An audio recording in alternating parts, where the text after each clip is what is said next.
Welcome to our channel. ఈరోజు special నేతి బీరకాయతో చట్నీ ఎలా చేసుకుందామో తెలుసుకుందాం. నేతి బీరకాయ చాలా దివ్య ఔషధం అండి కూరగాయల్లోకెల్లా. ఇది మెత్తగా మృదువుగా జిగురుగా ఉండడం వల్ల దీనికి నేతి బీరకాయ అని పేరు వచ్చింది. ఇది రక్త దోషాలను చర్మ వ్యాధులను అలాగే అధిక రక్తపీడతను దూరం చేస్తుంది, కొవ్వు కరిగిస్తుంది, పైల్స్ సమస్యలు నివారిస్తుంది, మధుమేహాన్ని నివారిస్తుంది. నేతి బీరకాయ జలుబు సైనస్లను కూడా తగ్గిస్తుంది. ప్రసవ సమయంలో కూడా ఇది బాగా ఉపయోగపడుతుంది.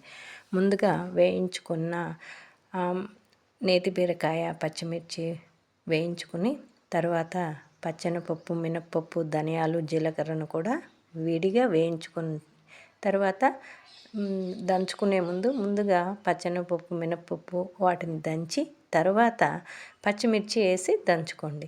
ఎందుకు ఇలా అన్నీ కలిపి నూరే అలవాటు కదా, ఇదేంది నేర్పిస్తుంది పచ్చడి నూరటం కూడా అనుకోవద్దు. నేతి బీరకాయ జిగరగా ఉంటుంది కనుక అన్నీ కలిపి నూరితే తినడానికి కొంచెం మీకు టేస్ట్గా అనిపించదని చెప్తున్నాను. ఇలా పచ్చిమిర్చి నూరుకున్న తర్వాత చింతపండు చిన్నుల్లిపాయ జీలకర్ర వేసుకొని దంచి తరువాత ఈ వేయించిన ముక్కలను కూడా వేసి మెత్తగా నూరుకొని తర్వాత పోపు పెట్టుకోవటమేనండి. అంటే నేతి బీరకాయని చెక్కు తీసే అవసరం లేదు.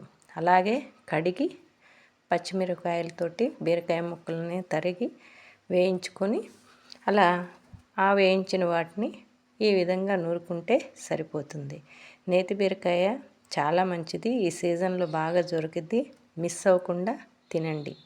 అలాగే నేతి బీరకాయ అంత ప్రాముఖ్యం కలది క్యాలీఫ్లవరే కాదండి. క్యాలీఫ్లవర్, బ్రోకలీ, క్యాబేజీ లాంటి వాటిల్లో మనకి శరీరంలో పెద్ద పేగుకి క్యాన్సర్ రాకుండా నివారించే తత్వాలు ఈ కూరగాయల్లో ఉన్నాయి. అలాగే ఎక్కడైనా కొవ్వులు అలాంటివి పెరగకుండా ఈ యొక్క క్యాబేజీ క్యాలీఫ్లవర్ బ్రోకలీ ఉపయోగపడుతుంది. అందుకే ఈరోజు క్యాలీఫ్లవర్ టమాటా కూర చేద్దాం. ముందుగా కట్ చేసుకున్నటువంటి టమాటాలు పోపు పెట్టి వేసుకోండి. క్యాలీఫ్లవర్ని మాత్రం గోరువెచ్చని నీటిల్లో తుంచి కట్ చేసి వేసుకుని 5 నిమిషాలు ఉంచిన తర్వాత మాత్రమే ఈ వేగిన టమాటాల్లో తీసుకొచ్చి వేయాలి. తర్వాత పసుపు ఉప్పు కారం కొద్దిగా అల్లం వెల్లుల్లి పేస్టు ధనియా జీలకర్ర పొడి కూడా వేసుకుంటే కూర చాలా రుచిగా బాగుంటుంది.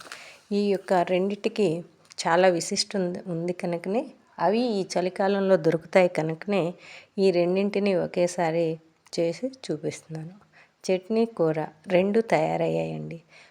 రుచే కాదు ఆరోగ్యాన్ని దృష్టిలో పెట్టుకొని కూడా మనం తినే ఆహార పదార్థాలను తింటే మంచిది. మీకు ఈ వీడియో నచ్చితే లైక్ చేసి షేర్ చేసి సబ్స్క్రైబ్ చేయండి.